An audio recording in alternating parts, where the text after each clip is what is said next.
Howdy, folks. This video is from a show I recently did on Cameron Bertuzzi's channel, Capturing Christianity. If you like it, do all the YouTube things to let YouTube know to show the video to others. Be sure to like, comment, and share the video. And I am trying to grow my channel, so be sure and subscribe and hit the bell notification. Don't forget to check out Capturing Christianity and support the work that Cameron is doing there. Hope you enjoy this. Welcome to Capturing Christianity. I'm Cameron Bertuzzi here again with Jimmy Akin, and today I'm facing my fears. I'm going to read The God Delusion by Richard Dawkins, a book that I have never read, if you can believe that. I've been doing apologetics for a long time, and I've never read it. There's a reason for that. I've heard really not so great things about it. It just seemed like there were other better books from better atheist philosophers, which I don't even think Richard would qualify himself, or Dr. Dawkins. I don't think he'd qualify himself as a philosopher, but he did nevertheless evolutionary biologist, but he nevertheless did write this book called The God Delusion, where he attempts to give some sort of case, some sort of argument that God doesn't exist, or God probably doesn't exist. And so in this stream, we're actually just going to be reading this book out loud. And I've never read this. Jimmy, fortunately for us, has read it. He's got a lot of thoughts on it. I'm going to be reading this for the first time to, I don't know, maybe some of you guys are in the same boat. You've never read this book and you're kind of curious about what it's all about, what the hype is about. So maybe this will give you kind of a taste. We're not going to read the whole book. We're going to read chapter 3 in this stream, at least. The aim is to hit at least the first half of chapter 3. I can give you the subcategories of that really quickly. One sec. And something very cool about this stream is that I set up a new camera angle for you guys to follow along with the book. Let me pull it up. Exciting. Bam. Look at that. All right, let's see if we can get it. Okay, so see if I can get it on the screen for you guys. Ooh, this is hard on the camera. Okay. Yep, there it is. Arguments for God's existence. We're going to do Thomas Aquinas proofs. He spends, 3 pages on that. So decimates those in 3 pages. The ontological argument, another a priori arguments. 80 to 86, the argument from beauty. 86 to 87, the argument from personal experience. 87, 5 pages or so. So that's what we're going to cover today, hopefully, are those first 4 sections. We'll see how it goes. We're going to just be reading and then commenting as we go along. And Jimmy has a lot of thoughts. And I'm sure I will too. I'm sure I will too. Jimmy, is there anything else you wanted to say before we get into this? Because you've read the whole book, and like I said, I haven't read any of it besides the contents. Like I've read none of it. Yeah, I read it a number of years ago, and for people who may not be aware, Richard Dawkins is one of the so-called 4 horsemen of atheism, and he is one of the major figures in the new atheist movement, which is not so new anymore and has kind of faded a little bit. But he's still out there. He's still kind of a peppery dude, and he, I'm sure, hasn't substantially modified his opinions from when he wrote this book. Yeah, I mean, I do hear him say stuff like, maybe I shouldn't say that. Have you heard him make the claim Recently? That, recently, who created God? Have you heard that from him? I haven't heard that from him recently. I did watch part of an interview or an exchange he had with, and I'm blanking on her name. Her last name is Ali. She was a former Muslim who became an atheist and got to know Richard Dawkins. And then she recently, last year, became a Christian. And I saw them having an exchange that was moderated where Dawkins was saying things like, but do you really believe all this absolute nonsense? Only he didn't use the phrase absolute nonsense. If I recall correctly, he used a 2-word phrase that the initials begin with B and S. But he was dumping on core claims of Christianity and still finds them untenable in his view. Yes. And one of the reasons I wanted to do this chapter is because, it's one of the chapters that, as I was looking through the contents, kind of interests me the most. Like I really do care about the arguments for God's existence. Like I want to know if they're not sound. I don't want to be defending them if they're not sound. Jimmy, I'm actually kind of annoyed because your accent, I'm Texan. So I'm around people with accents, but your accent is like really wanting to rub off on me. Like I almost just started talking in like a country accent. Go with the flow, dude. That's called code switching, and it's something that lots of folks do when we alter the way we're speaking, depending on who we're speaking with. Oh man, I wish I had my cowboy hat in here. I don't. I should have put it on. All right. What say ye? Let's go ahead and begin. Let's start with chapter 3. Okay. Sounds good. Yeah. All right, let's do it. So first chapter, chapter 3, the first subsection of chapter 3. Let me pull up the special book cam for you guys. Ooh, look at that. Got a name, book cam. I know, book cam. Okay. So chapter 3, Thomas Aquinas, proofs. All right, 77. Let me move my microphone a little bit closer so you guys can hear me as I read this out. Yeah, so the reason why I set up this, go ahead. He does have a couple of pages, in the chapter before he gets to Thomas Aquinas, so we might want to read that too. Okay. 77. I'm good at this. 77. I can tell you've been practicing. You said he has some things to say before. Well, I guess he has less than, because I was looking at the page number for the chapter and it was 75, but it really looks like it's just a sentence or so. Okay, yeah, there we go. All right, so this is page 77, and we're going to start here. I'm just going to start reading it out for you guys, kind of like a bedtime story. So, should I read it in an accent? Or should I just do whatever's easier? It'd probably be hard to maintain an accent throughout it, especially if you're doing his British accent. Yeah, because it's not just a British accent. It's like Dawkins has a very unique way of speaking. Okay. It's pretty posh. Yes, it is. I think that's actually one of the reasons for his popularity. But okay, so let's start at the top. I would put my finger there for you guys to follow along, but hopefully this is good enough. All right. Arguments for the existence of God have been codified for centuries by theologians and supplemented by others, including purveyors of misconceived common sense. Okay. Thomas Aquinas's quotes, proofs. The 5 proofs asserted by Thomas Aquinas in the 13th century don't prove anything and are easily, though I hesitate to say so, given his eminence, exposed as vacuous. The first 3 are just different ways of saying the same thing, and they can be considered together. Okay. All involve an infinite regress. The answer to a question raises a prior question, and so on ad infinitum. 1. The unmoved mover. Nothing moves without a prior mover. This leads us to a regress, from which the only escape is God. Something has to make the first move, and that's something we call God. The uncaused cause. Nothing is caused by itself. Every effect has a prior cause. And again, we are pushed back into regress. This has been terminated by a first cause, which we call God. The cosmological argument. This is allegedly the third way. There must have been a time when no physical things... there must have been a time when no physical things existed. But since physical things exist now, there must have been something non-physical to bring them into existence. And that's something we call God. Maybe we should actually kind of pause there. Hopefully you guys were able to read along. Yeah, I was going to suggest. So what he's doing is he's trying to summarize the 5 ways that Aquinas gives. And this is very early in the Summa Theologiae. It's Article 2, Question 3. If you want to look up what Aquinas himself has to say, Question 2, Article 3, I should say. And one of the things that I immediately noticed is he's not quoting Aquinas. He's given his own summaries.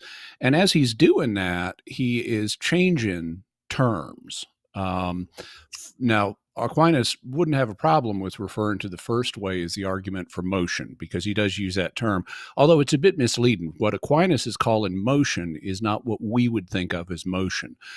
When Aquinas says motion, what he means is change. So putting this one in modern terms, this would be an argument for an unchanging changer, who is responsible for all the change in the world.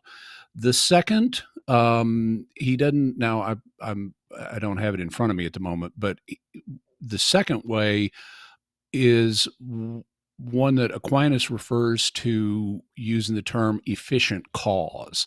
And Dawkins just totally jettisons that language and starts talking about an uncaused cause.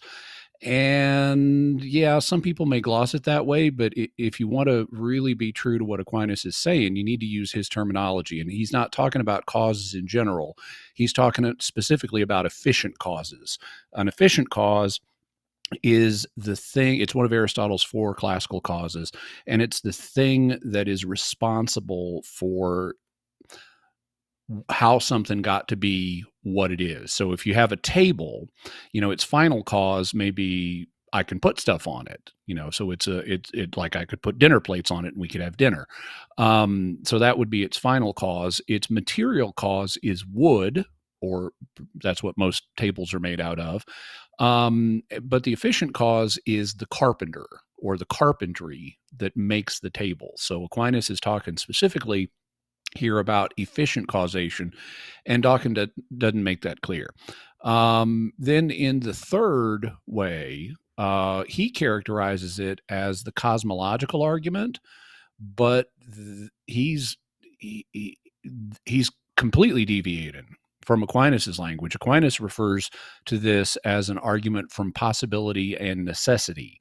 And so he talks about things that are possible to exist and things that are necessary to exist. So I guess something to be aware of is Dawkins is heavily paraphrasing Aquinas here. And that's a red flag, because if you're going to take on someone's arguments, you really need to honor the language that the person posed them in.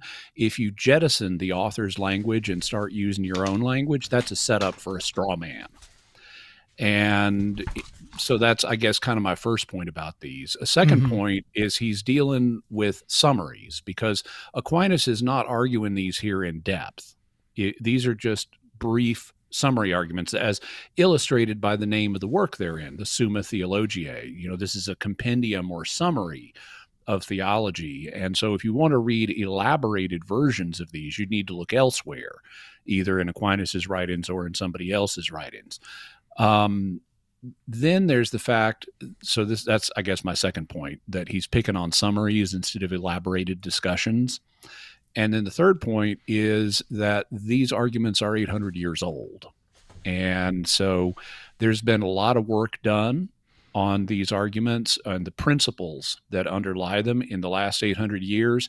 And so this would kind of be like picking on, pre-Darwinian biology and criticizing it and not taking into account all the work that's been done in biology since the time of Darwin, to give an example that Dawkins might resonate with a little bit. If I took, say, Aristotelian biology and critiqued Aristotle's biology and didn't note all the work that subsequent biologists have done, he would probably say, well, you're not really being fair to biology. And I'd say the same thing here. You pick on arguments for God that are summaries that you've paraphrased that are 800 years old and haven't looked at what subsequent philosophers have done. You're not really being fair to philosophical theology. Yeah, I mean, I don't have a whole lot to add on this section, because I'm not like I haven't really studied Aquinas' arguments very deeply, so I can't I think I was even just starting to read them the other day. Like I'm much more familiar with contemporary philosophy. And it seems like he tries to address some of the more contemporary philosophy. Again, this was written in 2006, so there's been a lot of work done since 2006. But even up until that point, there's a whole lot of work that's been done since Aquinas. So I haven't really looked too deep into Aquinas, so I can't really point out any flaws here, at least yet. But I did want to say that we've already received a super chat. Go ahead and say what you'd like to say, and we'll switch to that as you're kind of finishing your thought. Well, so I think I'm not a Thomist, so I don't have skin in this game, so to speak. But I think that Aquinas' arguments do contain principles that can be fleshed out in a rigorous way that point towards the existence of God. But I would agree with Dawkins that these short little summaries, are not fully elaborated, and you can pick holes in short little summaries that are not fully elaborated. So he would be correct in saying, there are objections you can raise to them as they are phrased here. but that doesn't really settle the question, because you're picking on short summaries, not looking at fully elaborated versions, and certainly not up-to-date ones. Yeah, and ones that do actually cover common objections and stuff, which I know that I know this at least about Thomas Aquinas, is that he's sort of famous for going through a number of objections to the views that he's considering, and offers usually very crushing responses to them. So I'm sure that he's probably even dealt with this objection that Dawkins is raising here. All right, let's take a super chat. This one is from someone you may know. Extra points if you give it your best Richard Dawkins impersonation. I'll try. I'm going to try. This next section. I'll leave that one to you, Cam. Okay, we'll see how far we can go. I haven't listened to his voice in a while, so I'm just gonna give it my best shot. Okay, but let's get back to the book. All right, let's continue.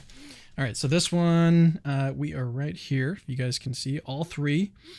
Sorry, let me start over. All three of these arguments rely upon the idea for regress and invoke God to terminate it.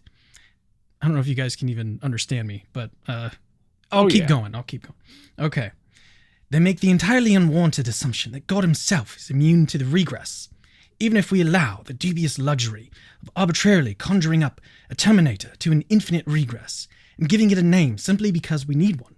There is absolutely no reason to endow that terminator with any of the properties normally ascribed to God: omnipotence, omniscience, goodness, creativity of design, to say nothing of such human attributes as listening to prayers, forgiving sins, and reading innermost thoughts. Incidentally, it has not escaped the notice of logicians that omniscience and omnipotence are mutually incompatible. If God is omniscient, he must already know how he is going to intervene to change the course of history using his omnipotence, but that means he can't change his mind about his intervention, which means he is not omnipotent. Karen Owens has captured this witty little paradox in equally engaging verse. Can omniscient God, who knows the future, find the omnipotence to change his future mind? There you go. Okay, so we got two. Good job, and that was understandable. It sounded British. Could sound a little more posh, but it was recognizably British. Okay, so I didn't know that I was going to be critiqued by you, Jimmy, but I appreciate it. No, I'm complimenting you. You did better than I could do. I can't do that. Yeah, well, yeah, I was trying to go for like the inflection of like the kind of the way that he talks. Like when I listen to him, he seems very. Yeah, I don't know how else to put it. That you did really well with. I actually have not only the way I read this book was I read the audiobook. And only recently got a Kindle edition. But he and his then wife, Lalla Ward, Romana too, from Doctor Who, read the book together. And so he'll read part, she'll read part, and they'll go back and forth as they're doing it. So I've just heard his own voice reading this material, and you did a good job. Okay, there you go. It's settled. Having said that, he's got two objections here. Neither one of them deals with what he's about to get to, which is the infinite regress part. Do we really need a terminator for the infinite regress? His first objection is saying that basically you haven't proved God. And to that, Aquinas would reply in Latin, no duh.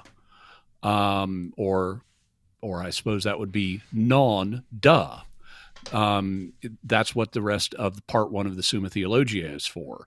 When you read it, Aquinas doesn't claim he's proved everything about God. He doesn't claim that this proves God's omnipotence or his omniscience or anything like that, or his goodness or anything else, just that there is some meaningful original cause that we can call God. And then Aquinas will build out all of the rest of Christian doctrine concerning God in the subsequent questions that he considers. The way the Summa Theologiae is organized, it's based in a series of questions that have nested sub-questions and so forth. And this is right at the beginning.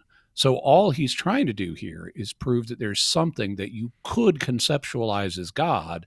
And then as you continue through the different questions, he's going to build out a Christian understanding of God and get to all those other things that Dawkins mentions. So what Dawkins is doing is isolating just the first part of Aquinas's case and criticizing it as inadequate when he ignores everything else Aquinas has to say. So that's his first objection. His second one is that omnipotence and omniscience are mutually incompatible, and he says that philosophers have noted this. Well, I'm not sure which philosophers he has in mind. I know some have, but this is not a universal conclusion among philosophers. And frankly, I think it's rather the way he phrases the objection to it is unpersuasive, because just because I know what I'm going to do doesn't mean I don't have freedom in choosing what I'm going to do. I may know that tomorrow morning I'm going to drive down to the local shopping mall. I may have made plans to do that, but that doesn't mean I didn't freely choose to decide I'm going to go to the shopping mall tomorrow morning. And so knowledge and will are two distinct faculties that can't be put in opposition to each other in that way. Just because I know what I'm going to do doesn't mean I didn't freely choose it or that I didn't have other options. Omnipotence is the ability to actualize any state of affairs that's logically possible. And God can do that and also know which states of affairs he's going to choose to actualize. So this, to me, seems to be a vacuous objection, to use a term that Dawkins uses. Yeah, this sounds to me, because part of the reason I don't think I'm going to continue with the accent is because I was focused on doing the accent as opposed to engaging the material. So I don't think I'll continue with the accent. But creates extra cognitive load, doesn't it? It does. It does. So I'm trying to read back now and look at the way that he tries to argue that God, or that these two properties are incompatible. I mean, one thing you've got to do, and Richard Dawkins obviously doesn't do here, is you've got to define your terms. If you want to say that there's some sort of contradiction, especially like formally or logically, I mean, he doesn't even say philosophers here. He says, incidentally, he does not escape the notice of logicians. I don't know what that has to do with. They're a subset religion, of philosophers. But they're not experts in, or not necessarily, I'll put it that way. They're not necessarily experts in philosophy of religion. So, but that's sort of beside the point. The point, though, is that in order to argue that there's some sort of incompatibility, you at least got to define your terms. Because it seems like he wants to say that God can just perform any action. And that has long been something that philosophers who actually work in this area and try to define these terms and provide some sort of philosophical analysis of what these terms might mean, that is not one that has really been offered. So no, Dawkins doesn't really engage it here, so I don't want to be too hard on him on it. But as I mentioned, omnipotence is classically understood as the ability to actualize any state of affairs that is logically possible, meaning it doesn't involve a logical contradiction. So there are things that you can say that amount to word salad because they have logical contradictions in them. And so God can't actualize garbage that you say that has no way to cash out in the real world, like a square circle or a four-sided triangle. You know, circles cannot have square perimeters and still be circles. Triangles cannot have four sides and still be triangles. So even though you can say things like God made a four-sided triangle or God made a square circle, that's the content of that is word salad. And so no one's claiming God can do that. Well, yeah, I mean, this does amount to just a sort of different version of the omnipotence paradox. Can God lift a stone so heavy, or can God create a stone, can God create a stone so heavy that he couldn't lift it?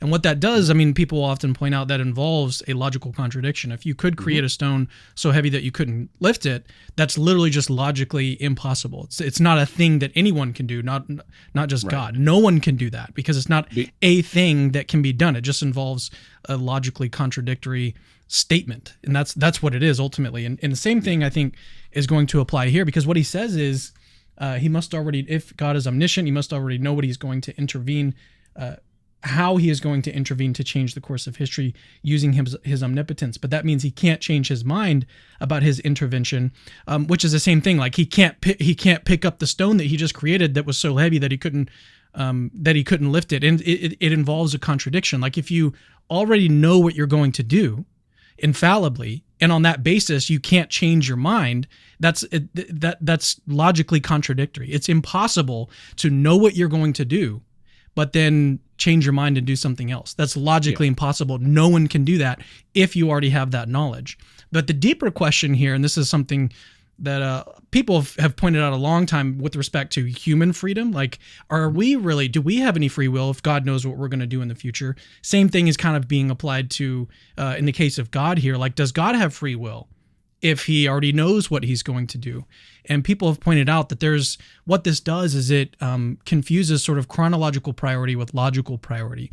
So the intuition that's happening is you think just because you have the knowledge ahead of hand, therefore that knowledge is has some sort of causal connection, or it's limiting your choices. But in the case of God, that's not what's happening. What's happening is the choice is logically prior to the knowledge.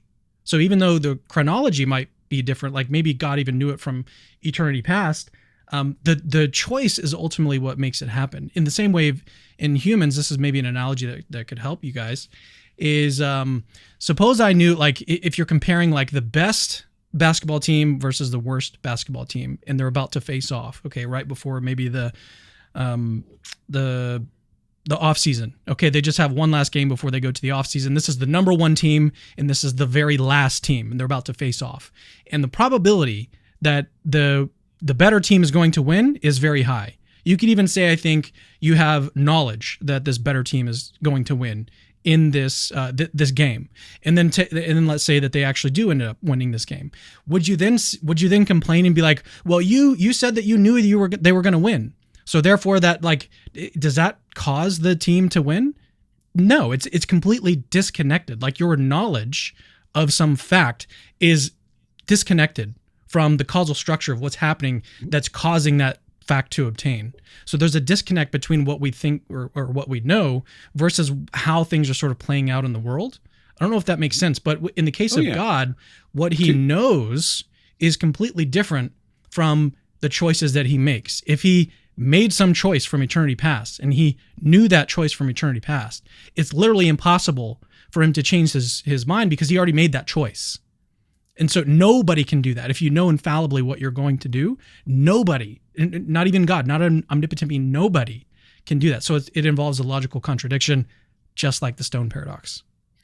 Yeah, and to touch base on the stone paradox, for people who may not be familiar and with this resolution to it, like perhaps some atheist viewers or other people who are new to the philosophical discussion of it, in order for God to create a stone that's too heavy for him to lift, given that he has infinite lifting power, the stone would have to weigh more than what you could lift with infinite lifting power. So the stone would have to have more than infinite weight. And even though there are different kinds of infinity, God's got the highest. And so more than the highest kind of infinity is a logical contradiction. And that's why a stone like that can't exist. To touch base on the sports ball analogy that you just used, that created extra cognitive load for me because I am not an expert in sports ball. But to give a simple example that's staring us all in the face right now as YouTube viewers, I can see that Cameron Bertuzzi chose to wear a yellow shirt today. And so I know Cameron Bertuzzi chose to wear a yellow shirt today, but my knowledge of that fact does not force him to wear a yellow shirt. He chose that of his own free will. And in the same way, when God foreknows, or really from Aquinas' perspective, God's outside of time. So he just sees what we're doing in history. And we call that foreknowledge because he could reveal what he sees to us before we get up to it in time. But God's knowledge of what we freely choose to do doesn't take away our free will any more than my knowledge of Cameron choosing to wear a yellow shirt took away Cameron's free will in choosing to wear a yellow shirt. And in the same way, when it comes to God's knowledge of what he himself does, omnipotence is the ability, as we said, to actualize any logically possible state of affairs. So God can know all the different things he could do, any logically possible states of affairs he could actualize, and he knows which ones he chose. And that doesn't generate any logical inconsistency. I know all kinds of things I could do. Tomorrow morning, I could go to the mall. I could go visit a cemetery. I could go to the store. just because I know which one I'm going to do doesn't mean that there's a conflict between my knowledge and my ability. Mm-hmm. I think I've got another way that might help reveal that this involves a contradiction, so we shouldn't really be concerned too much about it. So what he says is if God is omniscient, he must already know how he's going to intervene to change the course of history using his omnipotence. So let's put it in these terms. Let's say God already knows that P. Okay, that P just means P is short for proposition. So God knows that P is true, and then he wants to say, but what that means is he can't change his mind about his intervention, which means he is not omnipotent. But let's translate that. What he's basically saying is that if God knows that P, he can't change his mind because he already knows that P, and so therefore he's not omnipotent. But what he's really saying is that if God knows P, because he can't instead know not P, or that here's another way to put it: since God can't know that P and not P at the same time, God is not omnipotent. But what that would require is that God knows a contradiction is true, and that's impossible, right? You can't, well, especially if you think that contradictions are impossible, you can't know that some contradiction is true. You can't know that it's raining outside and not raining outside at the same time. No one can know that. It's logically impossible, like explicitly logically impossible. So if God already knows what he's going to do, then that's like an established fact. And God, you can't just like add on to that. God knows that P and God knows that not P, the negation of that proposition at the same time. Like it just involves an explicit contradiction. So it's not a thing that God can do. This definitely shouldn't worry us. So unless you got anything else to add, let's go to some more super chats. All right, we got one from Shashank. Richard Dawkins, greater than Cameron, coming from an atheist who believes in Jesus. Oh, okay. Well, I'm glad you're an atheist who believes. I'm glad you believe in Jesus. Would be curious to understand that worldview a little bit better and understand your opinion in this question. But maybe this live stream and others like it might encourage you to revise your opinion about Richard Dawkins greater than Cameron. We'll have to see. I would actually love the opportunity to have a conversation with him. I think it'd be really cool. So, yeah. All right, let's move on to someone you may know. He says, your extra point, sir, and he's referring to the Richard Dawkins impersonation. Cameron pulled it off. So yay. Thank you so much. All right, let's continue the book. Let's continue. And we are going pretty slowly through these sections. We've already gone about 40 minutes, so we'll try to pick it up a little bit. There's too much to talk about. All right, let's go. All right, moving right along. All right, to return, here we go. To return to the infinite regress and the futility of invoking God to terminate it, it is more parsimonious to conjure up, say, a Big Bang singularity or some other physical concept as yet unknown. Calling it God is at best unhelpful and at worst perniciously misleading.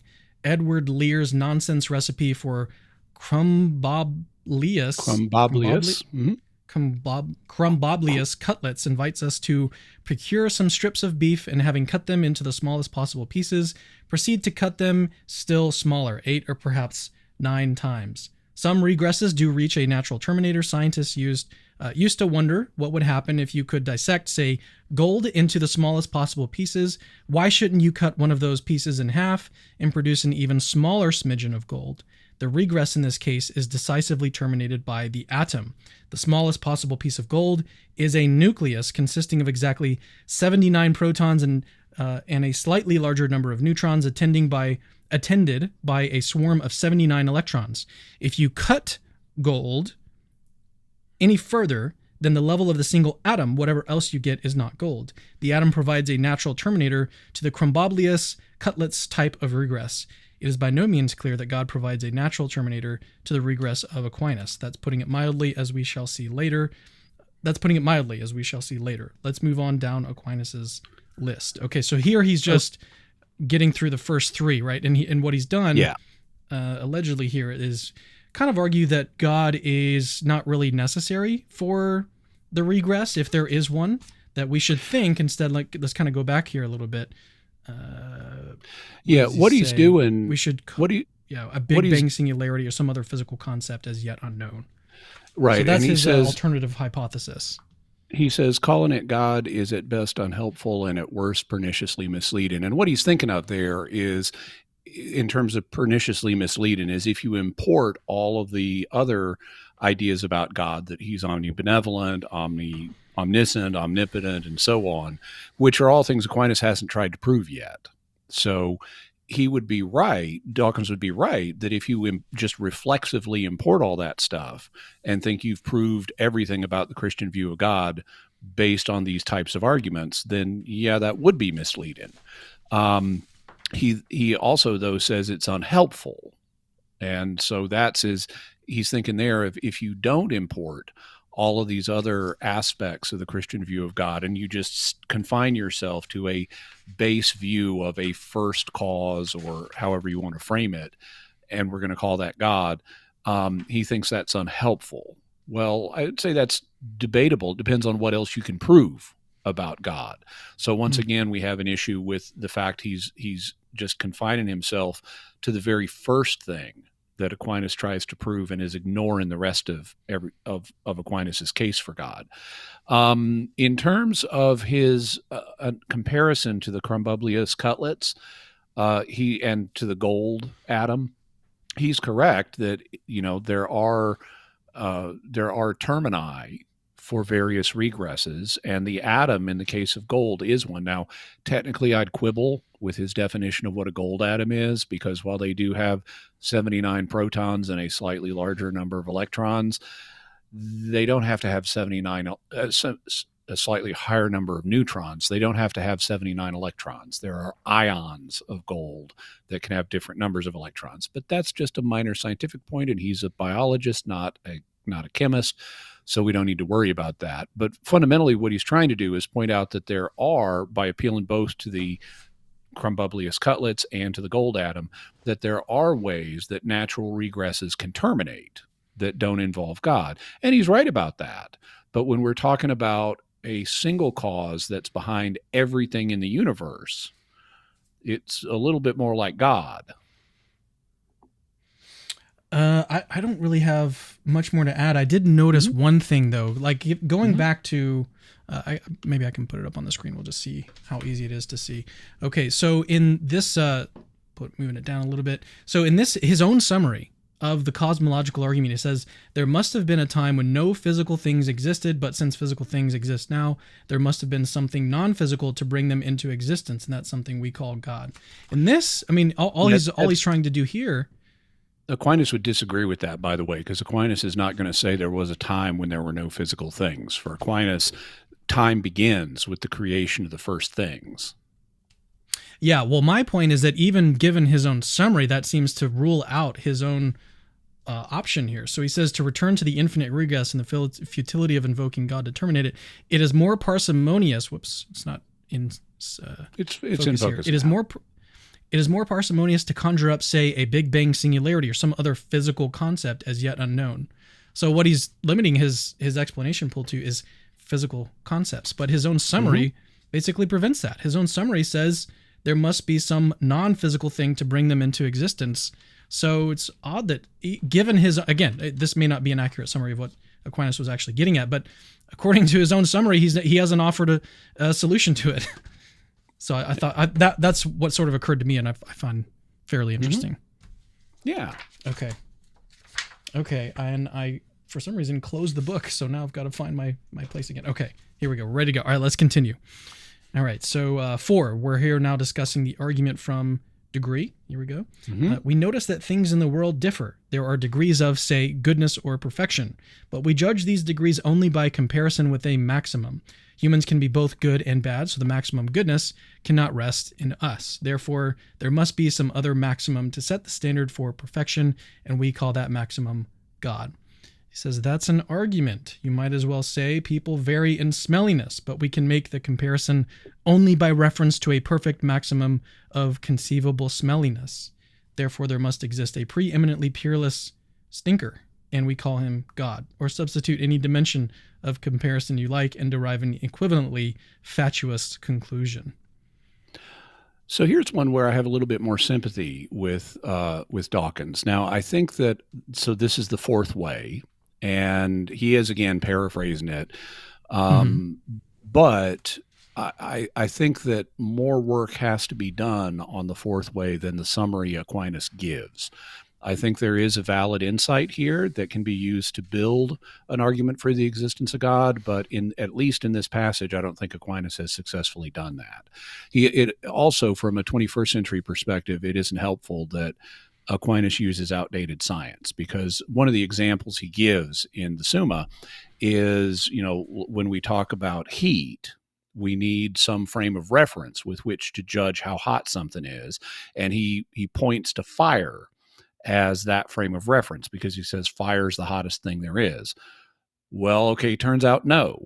We now understand, and they didn't know this in Aquinas's day. I mean, this may even be before the caloric theory of heat, when they thought that there was this kind of, if I recall correctly at this point, they thought there was this substance called phlogiston, or this is even after Aquinas' time, but the theory of what causes things to be hot was very underdeveloped in Aquinas' day.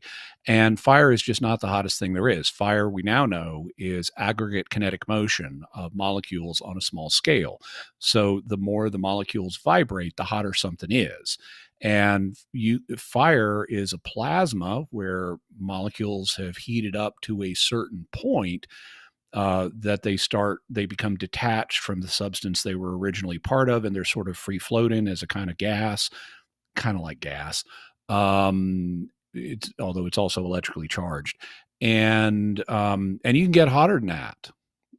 You can, and it turns out there's no intrinsic maximum to how hot something can get, at least so far as we know. There is a minimum to how hot something can be. We call that absolute zero, where kinetic motion stops, but there's no upper limit so far as we know. And so Aquinas, he uses fire as a helpful analogy. Unfortunately, his science on this point is now outdated, so it's not as helpful as it could be, and it opens a ready objection to people who would be skeptics of this way of proving God's existence. And so I think that, yes, there's a sense in which we do use and need God as an ultimate frame of comparison for his creatures, and that God exemplifies certain qualities in the superlative degree. So he's the absolute standard of goodness, and the absolute standard of knowledge, and the absolute standard of power. And that helps establish a framework for judging the goodness, knowledge, and power of other creatures. But there's not an argument here that's constructed along those lines. So I think you can take the core insight of this way and build an argument for it. But I don't think Aquinas has done that in this passage. Yeah, I mean, would you say that this is an accurate summary of what he argues in the fourth way? It's in the ballpark. Okay. So it's not I mean, I could put on my textual critic hat and go word by word with Dawkins and Aquinas, comparing them to each other, but he's in the ballpark.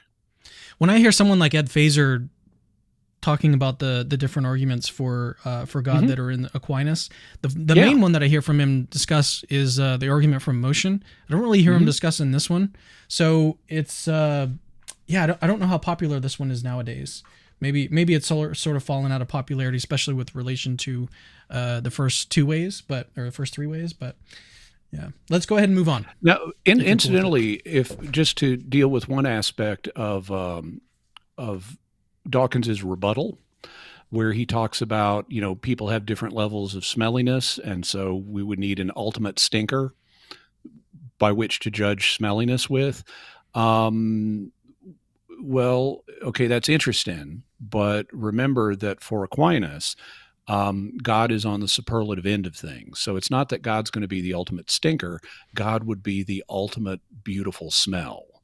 The problem is that God is not physical, and so mm-hmm. God does not actually have a physical smell. But I agree with Dawkins that there's more work that would need to be done here. I don't consider this a successful presentation of the argument on its own.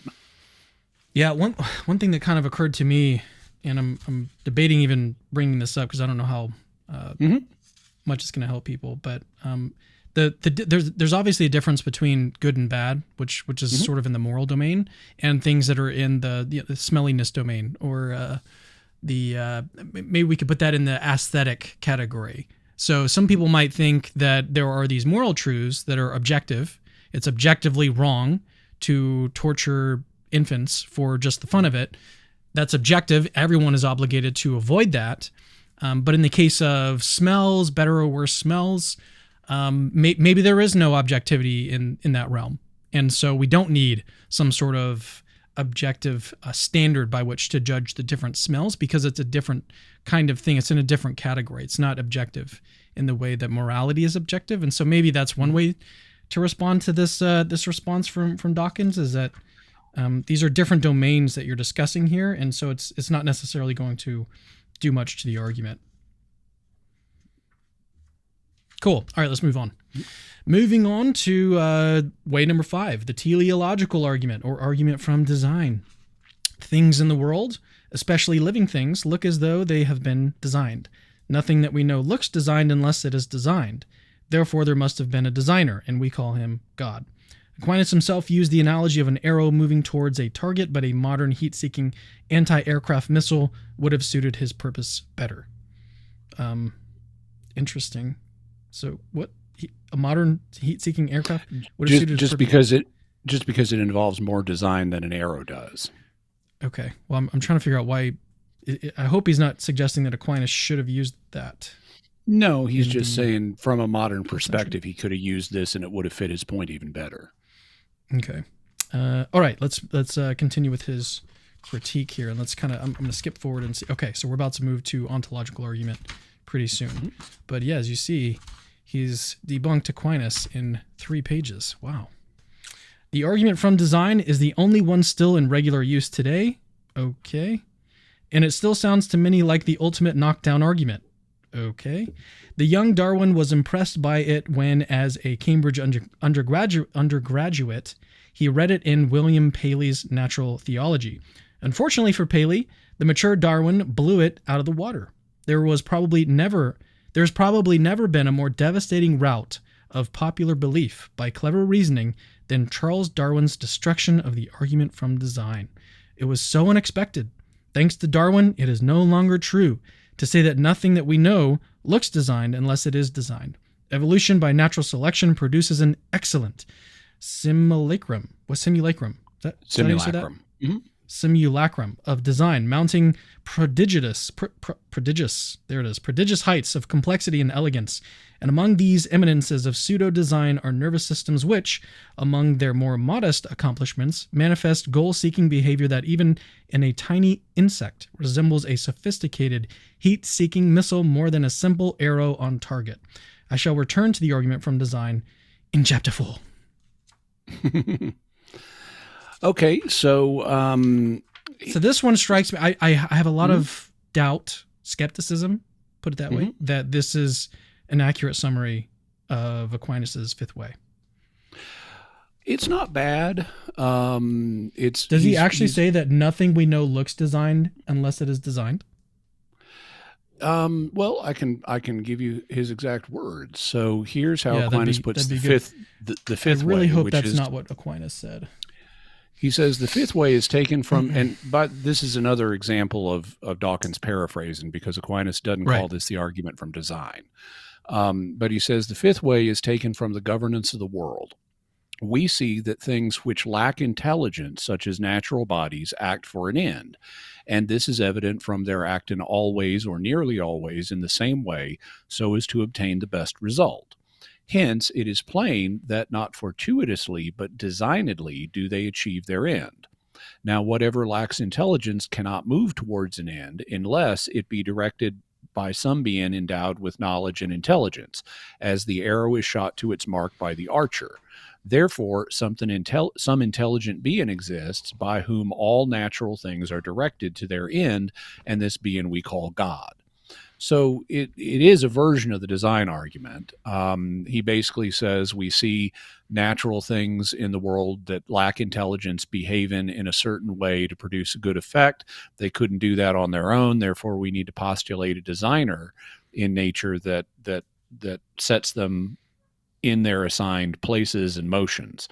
What Dawkins... I didn't hear the quote that I was looking for. Nothing that we know looks designed unless it is designed. I didn't hear that one in there. Maybe I need to hear it back one more time. But it's sure. So he says we don't have to. No, we don't have to do that. Okay. Well, the sentence is, now whatever lacks intelligence cannot move towards an end unless it be directed by some being endowed with knowledge and intelligence. So he's essentially saying that unintelligent things can't be guided by their own essence or can't be guided to an intelligible end without an intelligent agent assigning them that end. So I don't know that Dawkins is being unfair here. What was the next sentence that he followed that up with? As the arrow is shot to its mark by the archer, therefore some intelligent being exists by whom all natural things are directed to their end, and this being we call God. Okay. So in this, one of the things that he points out is that the development of evolutionary theory has shown us that sometimes an apparently unintelligent process can produce the appearance of design. And that's true. If evolution by natural selection happens, then you can have things that progress in such a way that they look like they're designed, even though there's no manifest designer in that process. And so what that's done is it shifted the area where people tend to apply the design argument. It used to be anything you see in nature, including biological nature, you could just say, oh, that looks designed. It looks like giraffes have long necks so that they can eat the high-hanging fruit, and that must be designed. God must have done that. And then various biologists started to question that, including not only Darwin, but before him, Lamarck, and said, well, wait a minute. Now, what Lamarck said is maybe what happens is there was an earlier kind of creature with a shorter neck, and they stretched their necks to reach progressively higher and higher hanging fruit, and eventually we got a giraffe. Darwin proposed it wasn't that it was random mutation followed by natural selection. But either way you go, whether you're using Lamarckian evolution or Darwinian evolution, there are mechanisms that will result in creatures growing longer necks like a giraffe. But that doesn't mean the design argument is dead just because you can propose that. In intelligent design, the proposal is that there are certain features in biology that you can't use that for, that could not evolve. Things like, irreducible complexity and things like that. These are features that we see in various organisms that the argument is they couldn't have evolved. So intelligent design people have shifted the argument away from everything in nature requires a designer to at least some things in nature require a designer, and say biologists haven't proven the contrary. Then there's a whole new field that modern cosmology opened up that Aquinas had never dreamed of, which is the construction of the universe in such a way as to allow for the existence of intelligent life. And that's something I know you've covered on this channel multiple times, Cameron. So the design argument is far from dead. And what Dawkins is essentially doing here is picking on an early version of the design argument before the development of modern science, and he's completely ignoring modern versions of the design argument. Yeah, one deeper question that I'd have about this is, just because you can find some sort of mechanistic process, maybe I need to talk more into the mic, just because you can find some sort of mechanistic process doesn't mean that you've ruled out design. There's some very, very interesting work that's being done right now on whether or not evolution, if it's true, still nevertheless points to a designer, still points to God. There's two guys kind of working on this. Well, a lot of people are working on it. There's three people I know of off the top of my head. Seth Hart, go search for his name. Zachary Ardern, who is an evolutionary biologist. I hope that's the right title for him. Look him up, Zachary Ardern, and then, the last guy's name, he's like, I don't even know where he's from. It's slipping my mind. Rope is his last name, Rope, and he's maybe Swedish or something. That's probably not right. But anyways, the point is that there are people who are working. I've interviewed all of these guys, by the way, so you can search for it on Capturing Christianity if you guys are sort of interested in looking into this deeper. So my point would be something like, suppose that we came across a fully automated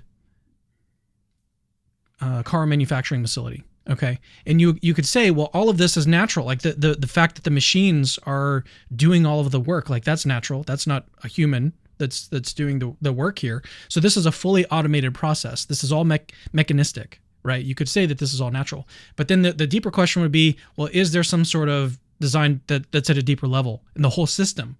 Is the whole system designed by an intelligent creator? Something along those lines. So I don't know that it just because you can pinpoint some mechanistic system within creation and say, well, we've got this mechanistic system that does this one thing over here, like that does not really necessarily do away with the design, especially if there's some sort of designer that created the whole mechanistic system in the first place. So I don't know that even if he wants to say that evolution is true, which I know is his field, I don't think that does away with the design argument at all. At least in my view. Yeah. In fact, to kind of put it a little bit simply, even if you grant that evolution with random mutation and natural selection are going to produce the appearance of design, who set up the rules that way? Why does nature work that way? Exactly. All it does is push the question back a step. Right. Yeah. And if you can find some sort of mechanistic process within creation, that doesn't mean that there's no design, again, of that whole process itself. Mm-hmm. So yeah, let's move to some super chats, and then I think we're going to switch to the next subcategory, ontological arguments. All right, some super chats. Shlama Lama says, I read an encyclopedia of converts, and almost all of the atheists mention Aquinas. Why isn't Jimmy a Thomist? And will Cameron study scholasticism more? So maybe we'll start with you, Jimmy. Why aren't you a Thomist? Well, so in part, it's going to depend on how you define Thomist. Now, I have a fundamental sympathy with Thomas's method, because what Thomas did was he was an integrator of different fields of knowledge. In his day, Aristotle had just been rediscovered in the West, and there were all these works being translated, into Latin in Western Europe that made a whole bunch of learning from antiquity available for the first time in a long time. And there were various people who were very skeptical of that approach. They didn't want to have anything to do with this heathen learning. That was pagan stuff. That's all demons, don't you know? And what Aquinas did was say, no, all truth is God's truth, and we don't have to be afraid of these other fields. So let's take what these other fields have to offer. We'll purify it, where it's in conflict with the Christian faith, but we'll purify it and synthesize it. And by combining the data of revelation with the data that has been produced in secular sciences, we can achieve a greater understanding of God and how he built the world. And so if that's all you mean by Thomist, well, then I would be a Thomist, because I take a synthetic approach, an open-minded approach. I don't care what someone's religion is if they're a scholar of a particular subject. I want to know, what can they teach me on that subject?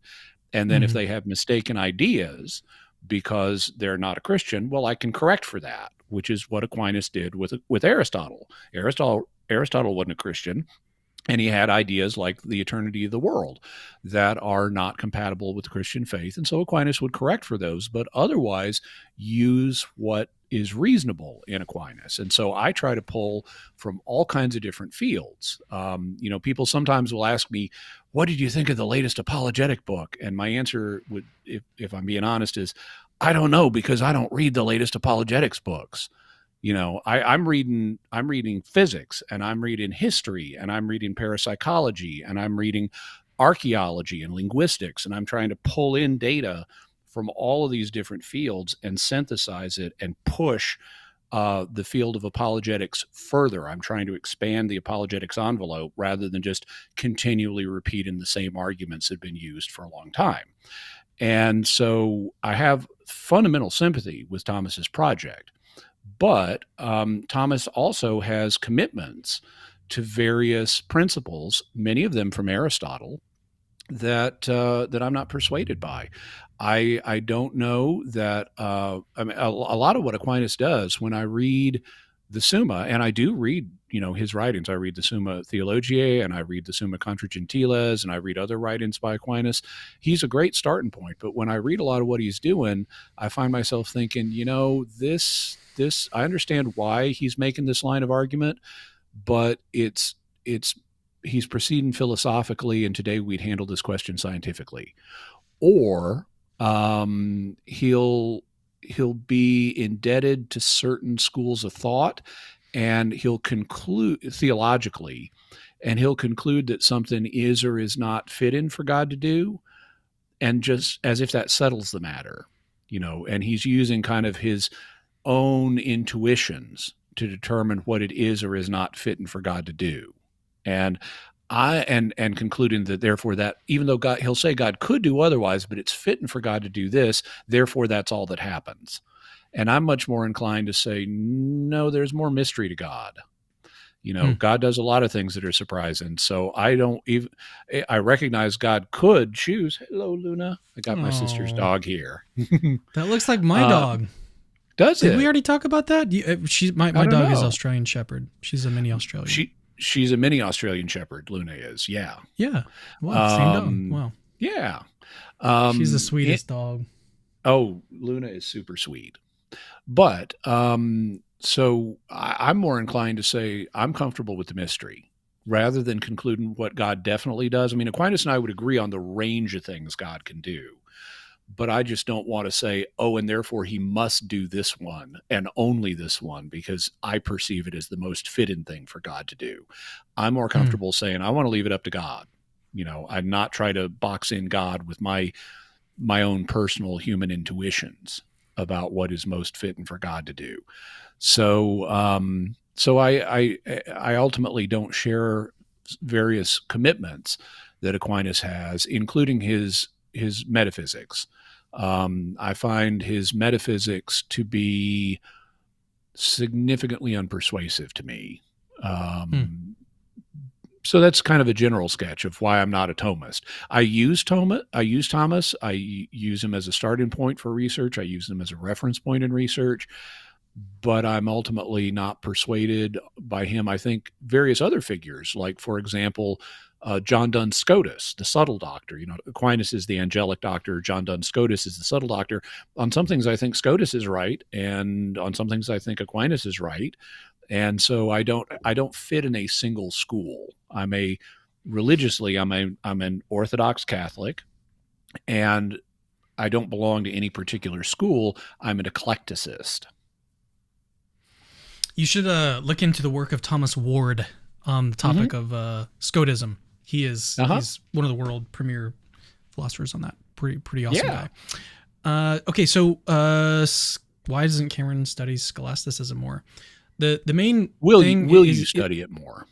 Oh, will Cameron study scholasticism more? Probably not anytime soon. The reason for that is very, very similar to what Jimmy was just saying here. So I've got a couple priorities in my life. One of them is God, getting closer to God. The other one is capturing Christianity. So, well, apart from family, right? Obviously, family is going to come first. But then when it comes to work, capturing Christianity, maybe getting closer to God. But yeah. Well, that's what I meant. Like, obviously, God, and then family, and then work. So work, when it comes to work, like if I were to study scholasticism, it would have to be in relation to some sort of content that I was going to produce on capturing Christianity with that purpose, because it's not necessarily something that I would be drawn to or interested in just on my own. And maybe that'll change in the future. It's entirely possible. But right now, my focus is just elsewhere with the channel, looking into miracle reports, even exorcism reports and stuff recently. So I'm kind of switching. My interests are sort of shifting, not completely away from philosophical arguments, still very interested in that area, but have been kind of shifting to like more of these miracle type cases. experiential, supernatural stuff. So that whole area is very new for me. It's very interesting, and we're planning on creating a whole lot of content on that. So that's kind of where I'm at right now, and there's not a whole lot of room to study scholasticism and stuff and try to fit that in with everything that we're already doing and all the shows that we plan and stuff. Oftentimes when I plan a show, that person has written a book, and I'll need to at least have a few of the chapters in that book read, and that takes time. So it's there's just too much on my plate to be able to go to something else right now. So let's move on to super chat from Shashank. The chosen Jesus equals fake Jesus. The Da Vinci Code Jesus equals real Jesus. Okay. The chosen is a parody on Jesus. Okay. He's being deliberately provocative there. I wonder what that symbol is, that monetary symbol. Yeah, I'm not sure where that's from. It looked cool. Yeah. Well, thanks for the comment. Yeah, I assume I hope that's a facetious comment. The Da Vinci Code Jesus is the real Jesus. The Da Vinci Code Jesus is wildly nobody believes that in the scholarly community. Yeah, I mean it's like obvious fiction. Yeah, I've read the book. The book was great. I've read obvious fiction. It's horrendously badly written too. As you know, I'm a fan of linguistics, which is the study of language, not the same thing as individual languages, although I do study those too. But I also study the phenomenon of language. And so I remember when the Da Vinci Code was all the rage, I was hanging out on linguistics boards where you got linguists, talking about it, and they were just savage. About how it's written and really the ridiculous way that Dan Brown writes. If you want to see a great parody of it, let me see if I can find it right quick.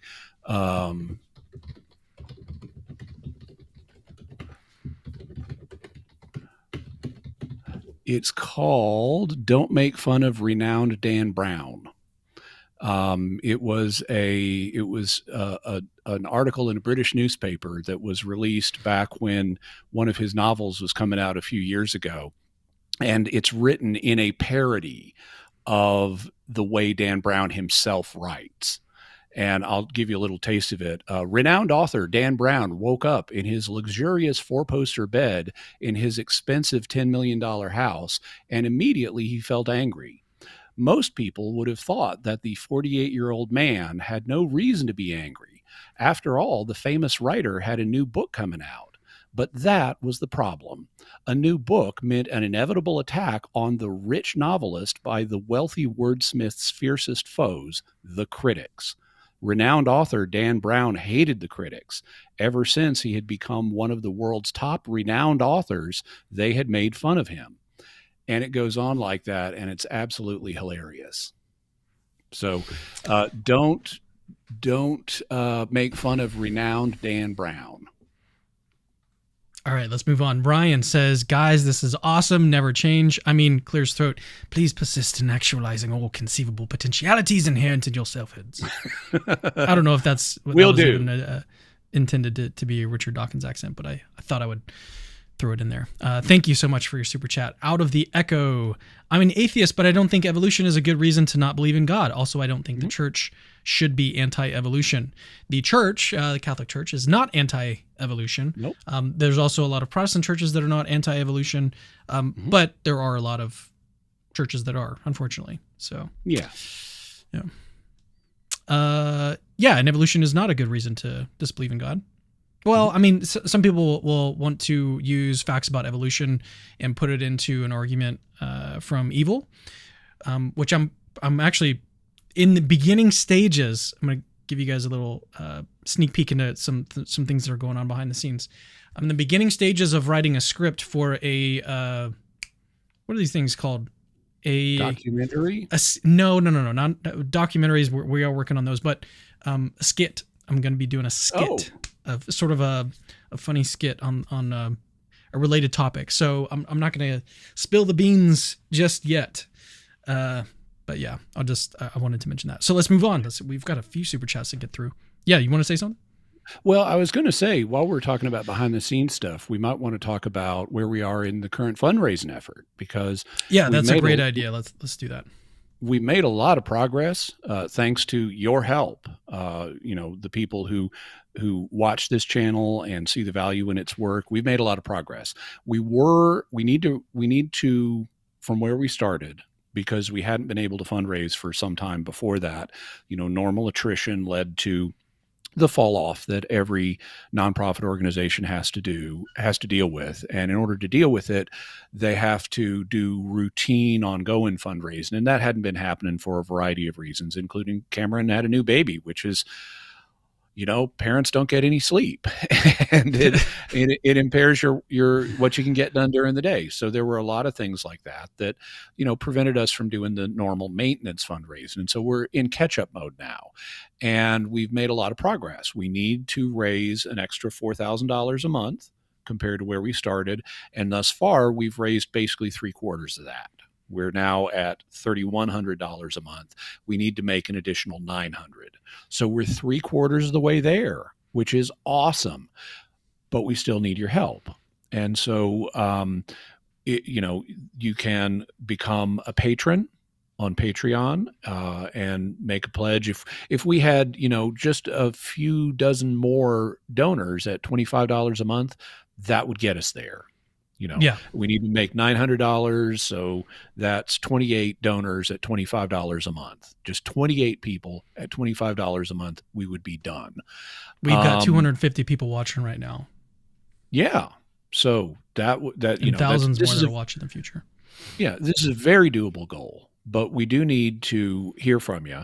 And so to become a patron member, you can go to patreon.com/CapturingChristianity. If you prefer, we also have another service. If you're not a fan of Patreon, we have another service that you can use. It's called Donor Box. Is that right? Donor Box. Mm-hmm. Got Donor both Box. of those linked in the description of this video. Yep. So right down there. And some folks want to help us out, like with super chats and stuff. And that's great. We always, try to prioritize super chats, but YouTube takes 1/3 of that. And so if you really want to help the ministry, Patreon or Donor Box are the ways you can do that. Now, we also want to reward you for your support. We have several different levels with different benefits. And why don't we go through those for folks, Cameron? If you donate any amount to the current effort, we have a special PDF that we're going to send you that synthesizes information about the reliability of the Gospels. And this is something that was prepared by a friend of the ministry a while back. He chooses to remain anonymous, but he's a friend of the ministry, and it's an exceedingly valuable resource, which is why we decided to roll it out and give it to everybody who donates at any level. If you are able to donate at the $25 a month level, we have a special book that we'd like to send you, and we're just about to put in an order for these books. So those of you who've already donated should be getting this book soon. It's Patrick Flynn's new book, The Best Argument for God. And Cameron, why don't you tell us a little bit about this book? Yeah, I just wanted to also mention that we are about to place the order for not only the books, but also the sculptures. We'll talk about the sculptures in just a minute. So if you guys are watching this within a couple days of when it was posted, I would definitely recommend signing up, because we're about to place an order and then send those out to everyone that has signed up so far. So you definitely want to get in and support the ministry before we place that order so that you can get yours quickly. But this one, at the $25 amount, you get the PDF and you get this book, The Best Argument for God, which Richard Dawkins did not know was going to be produced because he wrote his book in 2006. But this one draws on the latest literature, all of the newest, greatest things that have been said on the existence of God, including the arguments against the existence of God. It's such a fantastic resource. In other words, this book covers what Richard Dawkins deliberately chose not to engage with. But again, this is a recent contribution. So, but this is drawing on the latest material, and it's fantastic. I think it's definitely going to increase your confidence that God exists. 100%. I can almost guarantee that.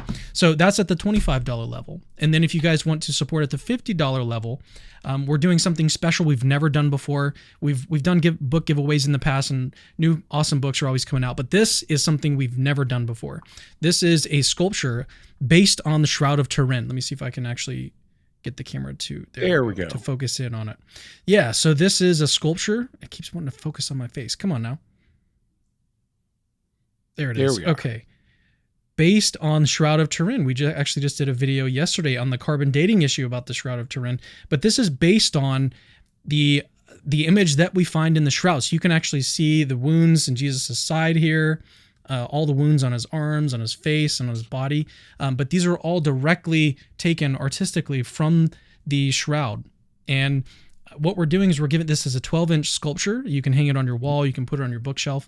And this is the reward for the at the $50 amount if you guys want to support the ministry, which obviously at that amount we would need less people to support in order to get to the break-even point. So at that level, 28 divided by 2 is 14. 14. That's true. So 14 of you, that's all we would need at the $50 amount in order to bridge to get us to that break-even point. And so yeah, that's what we have going on in terms of thank you gifts in return for all the support. And one thing to know about the statue, it does come, now Cameron mentioned you can hang it on your wall, and that's because it has a feature on the back of it where you can use a hanger. So, you can put a nail and hang it on that, for example. It also is not cheap 3D printed plastic. It is, not at all. This is a metal sculpture. So this is substantial. I mean, you could smash peanuts with it. I mean, don't use it for that, but you could. So this is hefty, durable. It's not going to fall apart on you. And it is unique because there aren't other statues like this that are out there. And so if you're interested in having a statue like this, you can support at the $50 a month level. You will, in addition, get Pat Flynn's book, The Best Argument for the Existence of God, and you'll also get the PDF that everybody gets. So those are the three things. Everybody who donates during the current drive gets the free PDF about gospel reliability. If you then are able to donate at the $25 a month level, you also get the Pat Flynn book. And if you donate at the $50 level, you also get the Shroud of Turin statuette. Yep.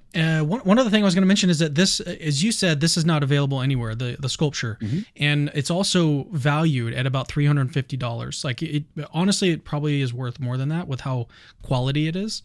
But that's the value of it. And so at the $50 tier, you're getting a whole lot of value. You're getting the book and the sculpture, the PDF, obviously everyone gets that, but there's a whole lot of value here that we're trying to give back to you guys in return for your support of Capturing Christianity that will help us continue to do what we're doing. We've seen since starting this fundraiser, a whole lot of growth on the channel. And I'm so excited about the future. We have so many awesome, amazing things going on. And I do need you guys to help support us in order so that we can continue doing this and creating this content. So yeah. What say you about continuing the Richard Dawkins book, or did you have anything else? Did we have additional super chats we needed to do at the moment? We do, but let's go ahead and continue with the book, and then we'll come back to super chats. Okay, now this next section is quite a bit longer. He spends a lot more time with the ontological argument than he does with Aquinas. Yeah, and let's also maybe make a couple notes on the ontological argument, what it is and what's sort of going on with the argument, the ontological argument. Yeah, he spends a few more pages on this one. The ontological argument, and he'll probably summarize this himself as well, but it's an argument that when I first encountered it, I was like, this is weird. This probably is not true. Then as I studied it more, I actually bought a book on modal logic to really understand it because a guy named Alvin Plantinga wrote this book, and he sort of developed the argument further from where it was. And he put it in this sort of modal version, which relies on possibility. So when I saw that argument, I was like, okay, this might actually be true. And then as I studied it more, I started to see some what I think are still very powerful objections to the ontological argument. So I'm still sort of on the fence about it. I'm not really sure that it can really be used as a sort of standalone argument or reason to think that God exists. This is me personally. Mm-hmm. So there's probably some that I'm going to agree with Richard Dawkins here. Now, that said, there are like, it is still an open question. Like this argument has not been definitively proved, but it also has not been definitively disproved.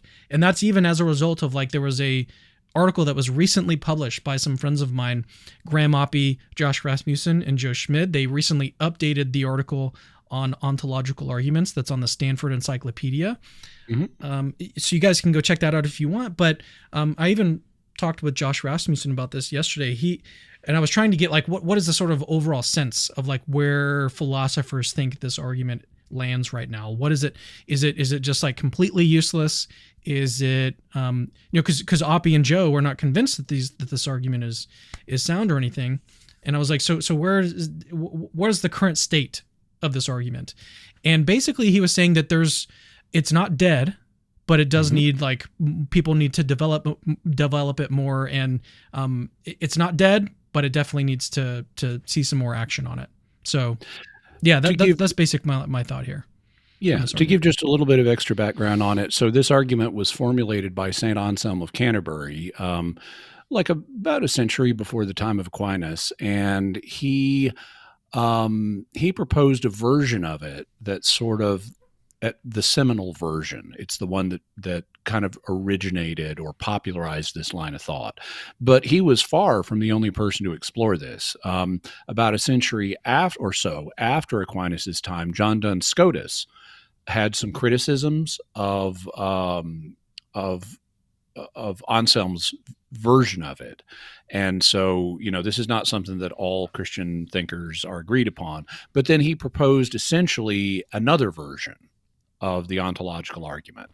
And it's continued to be updated down to today. In the mid-20th century, the famous mathematician Kurt Gödel of Gödel's incompleteness theorem, so he's like the mathematician of the 20th century, he proposed a version of the ontological argument, and it's continued to have additional versions proposed. Personally, I think that some version of the ontological argument works. I think if you understand the concept of God as an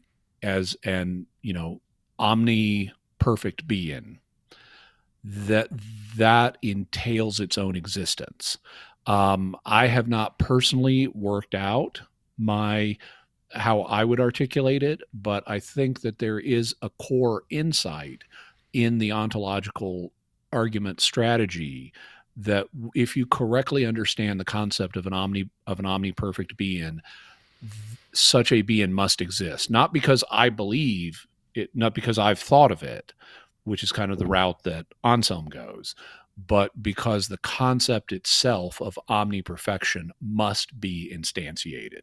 So I would have a kind of ontological argument that doesn't presuppose the existence of man.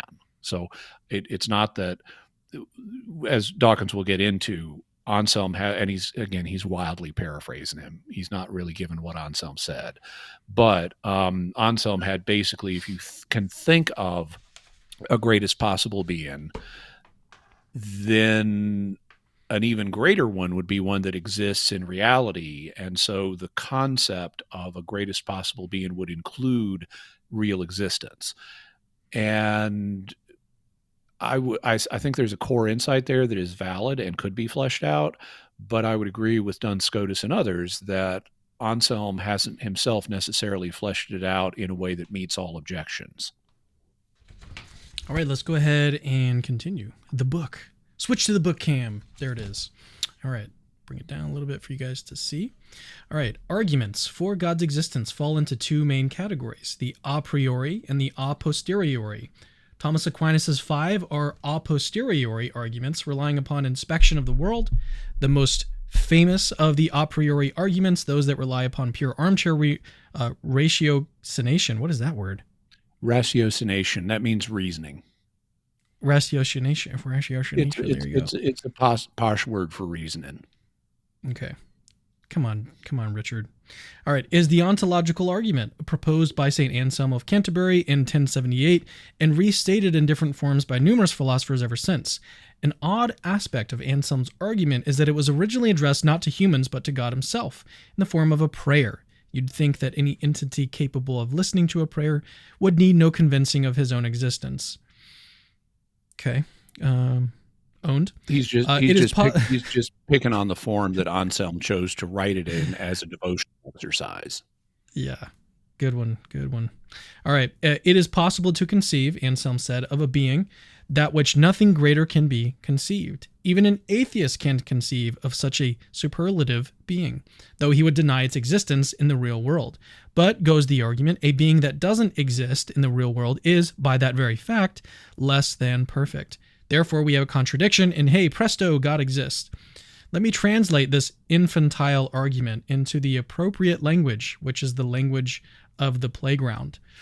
Ooh, this is gonna get good. Okay. Do you want to read? Do you want to read this one in alternating voices? I mean, you can do the first line, I'll do the second, and so forth. Okay. Can you see it, or do you have your book? Yeah. Can you see it on the screen? Okay. Yeah. Maybe I'll zoom in a little bit for you. Should we do this like school children? Yeah. Of Bet course. you I can prove God exists. Bet you can't. Right then. Well, imagine the most perfect thing possible. Okay, now what? Now, is that perfect thing real? Does it exist? No, it's only in my mind. But if it was real, it would be even more perfect, because a really, really perfect thing would have to be better than a silly old imaginary thing. So I've proved that God exists. Nerny. All atheists are fools. And there you have it. That's his paraphrase of St. Anselm. Got him. All right. I had my childish wiseacre. Is that right? Wiseacre? Wiseacre, yeah. Okay. Choose the word fools advisedly. Okay. Anselm himself quoted the first verse of Psalms 14. The fool hath said in his heart, there is no God. And he had the cheek to use the name fool, Latin incipiens, for his hypothetical atheist. Hence, even the fool is convinced that something exists in the understanding, at least, than which nothing greater can be conceived. For when he hears of this, he understands it, and whatever is understood exists in the understanding. And assuredly, that than which nothing greater can be conceived cannot exist in the understanding alone. For suppose it exists in the understanding alone, then it can be conceived to exist in reality, which is greater. The very idea... Oh, sorry, guys. I'm trying to read this for myself, but you guys need to see. The very idea that grand conclusions could follow from such logomachist? Well, you can say it different ways, but logomachist, yeah. It means word Richard, fighting. Logomachist, trickery, offends me aesthetically, so I must take care to refrain from bandying words like fool. Bertrand Russell, no fool, interestingly said, it is easier to feel convinced that the ontological argument must be fallacious than it is to find out precisely where the fallacy lies. Russell and himself that is a key admission by Bertrand Russell, because if you're a disbeliever, of course it's easier to feel convinced than it is to find the mistake. So what that is an implicit admission. It is actually hard to find a mistake in this argument when you see it fully fleshed out. Which makes it a little bit odd to call it infantile. Yep. He's going to dig himself in deeper here with Russell in this next bit. Ooh, okay. Russell himself, as a young man, was briefly convinced by it. I remember the precise moment one day in 1894 as I was walking along Trinity Lane when I saw in a flash, or thought I saw, that the ontological argument is valid. I had gone out to buy a tin of tobacco. On my way back, I suddenly threw it up in the air and exclaimed as I caught it, "Great Scott, the ontological argument is sound!" Why, I wonder, didn't he say some... Go ahead. Oh, well, yeah. So he this is another notable admission on his point that Bertrand Russell, who was a famous, I mean, he wrote Why I'm Not a Christian and stuff like that. He was a famous atheist by the mid 20th century. But even as a young man, he was thinking about the ontological argument and saw or thought he saw that it's valid, and and even sound. And he later admitted that it's actually hard to find the flaw in it when you understand the argument itself. He was out. Now, personally, I always buy bags of tobacco because you can get more than in a little bitty tin. But, he was out buying some pipe tobacco. He's walking home. He's got his tin, and he thinks, suddenly he sees it. It's like, wow, great Scott. It is valid. And so this is another notable admission on Dawkins's part. But now he's going to go to town on Russell and try to correct what he thinks is the flaw in Russell's approach. Well, yeah, let's see how much smarter Dawkins is than Bertrand Russell. All right.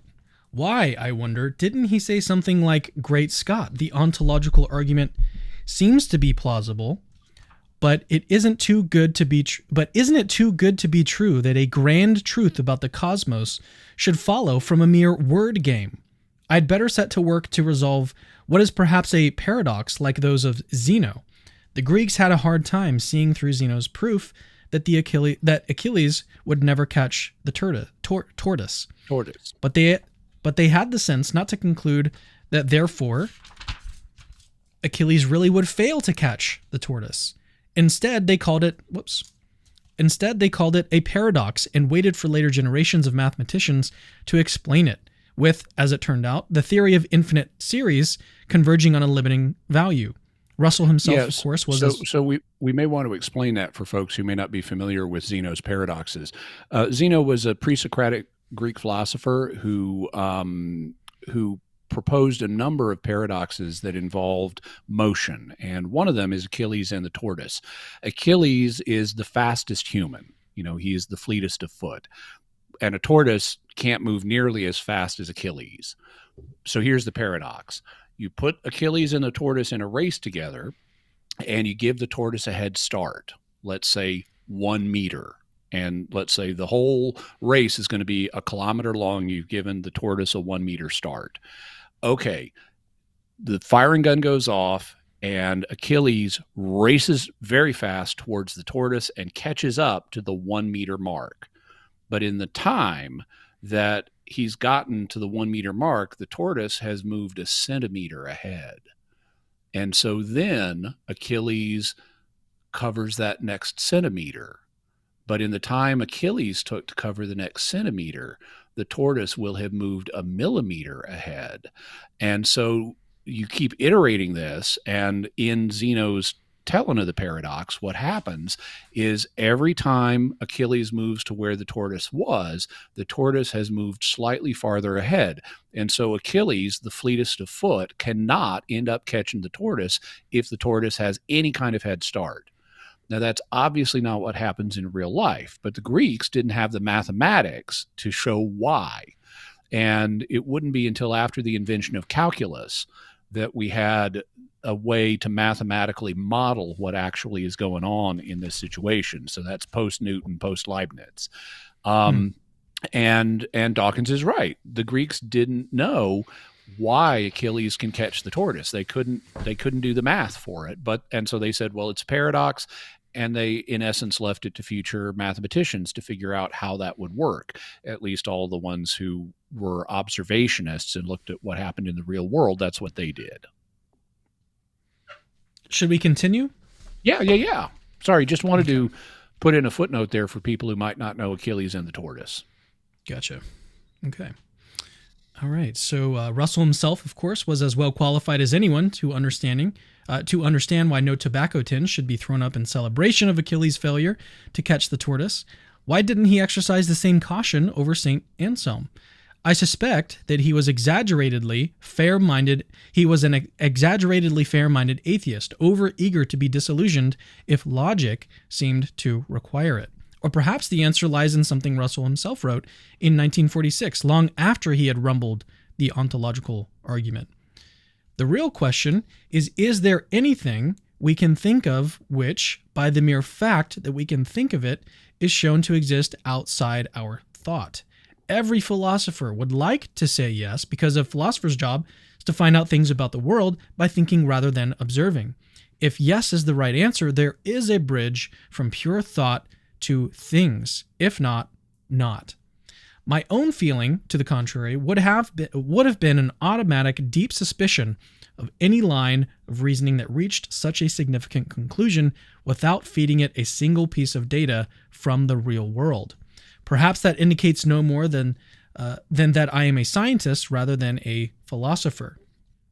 Philosophers down the centuries have indeed taken the ontological argument seriously, both for and against. The atheist philosopher J.L. Mackie gives a particularly clear discussion in The Miracle of Theism. I mean it as a compliment when I say that you could almost define a philosopher as someone who won't take common sense for an answer. The most definitive refutations of the ontological argument are usually attributed to the philosophers David Hume and Immanuel Kant. Kant identified the trick card up Anselm's sleeve as his slippery assumption that existence is more perfect than non-existence. The American philosopher Norman Malcolm put it like this: the doctrine that existence is a perfection is remarkably queer. It makes sense, and it is true to say that my future house will be a better one if it is insulated than if it is not insulated. But what could it mean to say that it will be a better house if it exists than if it does not? Another philosopher, the Australian Douglas Gasking, made the point with his ironic proof that God does not exist. Anselm's contemporary Guanilo had suggested a somewhat similar reductio. Actually, before we do that, I'd like to address the comment by the American philosopher Norman Malcolm about, okay, my house would be better if it was insulated than it would be more perfect if it was insulated than it was not insulated. But what would it mean to say that it would be a better house if it exists rather than it does not? I totally don't share his intuitions there. If I want a house to live in, it's better for my house to exist than not exist. So I think that's perfectly straightforward. Yeah, I think so too. And I anticipate, I mean, so with respect to the version of the argument that I mentioned earlier, when I was talking about Alvin Plantinga, how he developed a new version of the argument, I think it was In Nature of Necessity, I think is the book that's found in. It was in the 70s. My memory on this is starting to fade, at least on these details. But I do know that he developed the argument further and developed what he calls the modal ontological argument, which sort of sidesteps these concerns that Kant raised about existence, whether it even is a predicate, meaning that is existence a property? And here, this other guy is raising the question, could existence be something that's maybe valuable at all? Is it sort of axiological? Is it value? Does it have any value? Does existence have value? So, these questions, I think, if you look at the version that Alvin Plantinga gives, these don't really seem to be interesting objections to that version of the argument. And again, I'm not even convinced that argument is true, but this just kind of seems out of date, doesn't really seem. Oh, it does look like he talks about modal logic in the next page. So maybe he does. He's got a passing reference to it. Oh, okay. Yeah. All right. So we're about to get to his reductio of the ontological argument. Mm-hmm. But before we do that, let's go back to some more super chats because we have a lot that have been sent in. All right. So some Shawshank again sends another super chat. He says the 6th and 7th bowls of Revelation describe the nuclear apocalypse. Just read it with an open mind. Well, I disagree, but that has to do with when I think the book of Revelation applies to in history. I'm a preterist in that I think that the majority of the text of the book of Revelation up to chapter 20 describes events at the beginning of Christian history, and that would include the bowl or vial judgments. So I think they symbolically represent the execution of God's judgment early in church history, prior to either AD 70 or prior to the Christianization of the Roman world, and that we're now living in the period known as the millennium, where the devil is not able to stop the proclamation of the gospel and thus deceive the nations for an extended period of time that's represented as 1,000 years. But that's my view. Other people obviously have other views. Yeah, I was going to say, I didn't know that you were a preterist. Mm-hmm. That's interesting. Well, it sounds like you're more of a partial preterist. Oh, yeah, I'm not a pantalist. Pantalists think all biblical prophecy has been fulfilled, and that's clearly not the case. All right, moving on. AB says, I'm a devout Catholic, and I have a degree in biology, and I concur with what Cameron just stated.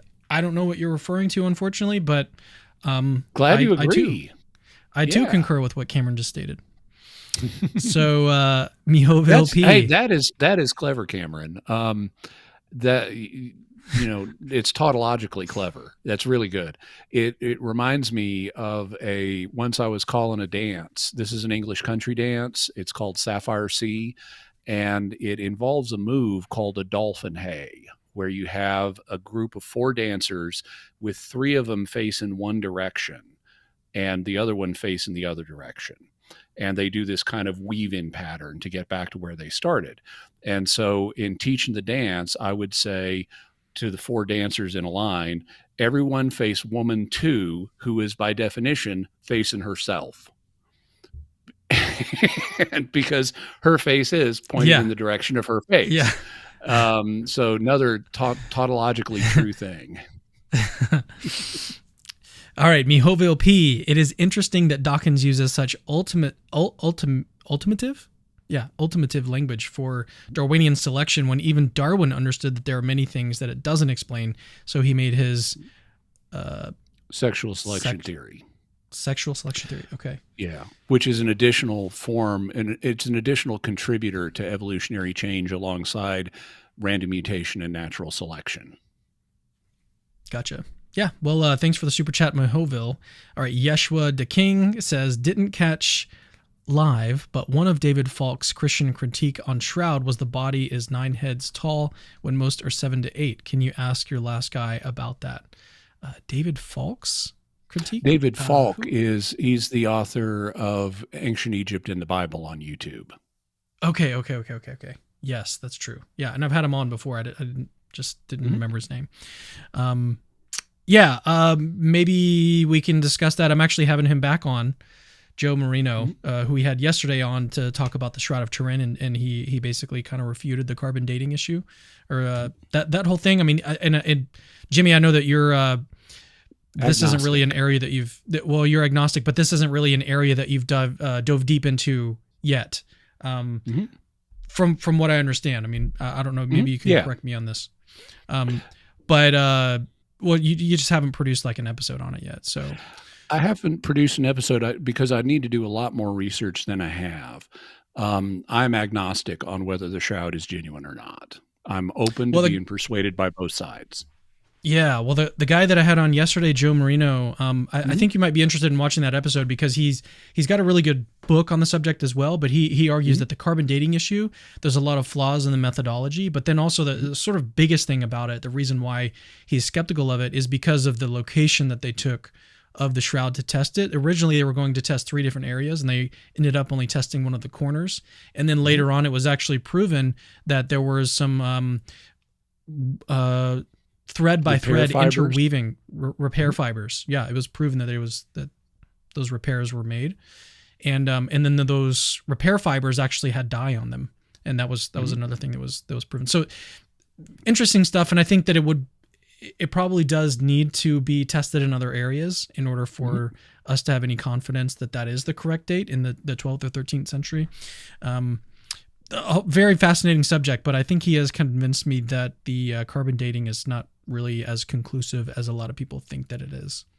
So yeah. All right, let's move on to another super chat from AB. Good afternoon. Have either of you read Dominion by Father Ripperger? If not, I greatly recommend it. I have not. Have you? I have it. I've read in it. I haven't read the whole thing yet. Unfortunately, he doesn't have it out in Kindle, which makes it easy for me to read stuff. So I had to get the paper. I had to get the hardback edition, and reading a 500-page hardback book requires more time and effort than I often have available. That's funny, because I actually prefer like real tangible books as opposed to Kindle stuff. Because Kindle, I even have like a separate Kindle that I can use to read, but it still is just not like putting my phone away, getting on a hard, physical copy of a book is that experience. I think is just a lot better than a tablet or something. But as they say, de gustibus non est disputandum. There's to be no disputing about tastes. I'm part of why I prefer ebooks is I'm dyslexic. And so with a Kindle, I can control the light on the page in front of me in a way that I can't with a physical book. And I can use text to speech to help pull me through the text so I don't get bogged down. And so that's a better experience for me given my own cognitive style. Okay. And then also, can't you change the way that the font letters look and all that? Yeah. And that probably helps too. Okay. All right. Fair enough. All right, let's continue. And it looks like we'll really only have time, if we do have time, to get through this section. So we've only got through 2 subsections before we've got to close out It goes pretty quick after this in this section. Okay. All right. Well, then let's do that. We'll just get through the rest of this, and then we'll end right before we get to the next section, the argument from beauty. So let's continue. Let me pull up my book cam. All right. So here's his reductio. The creation of the world is the most marvelous achievement imaginable. The merit of an achievement is the product of A, its intrinsic quality, and B, the ability of its creator. The greater the disability or handicap of the creator, the more impressive the achievement. The most formidable handicap for a creator would be non-existence. Okay. Therefore, if we suppose that the universe is the product of an existent creator, we can conceive of a greater being, namely one who created everything while not existing. Seems pretty contradictory.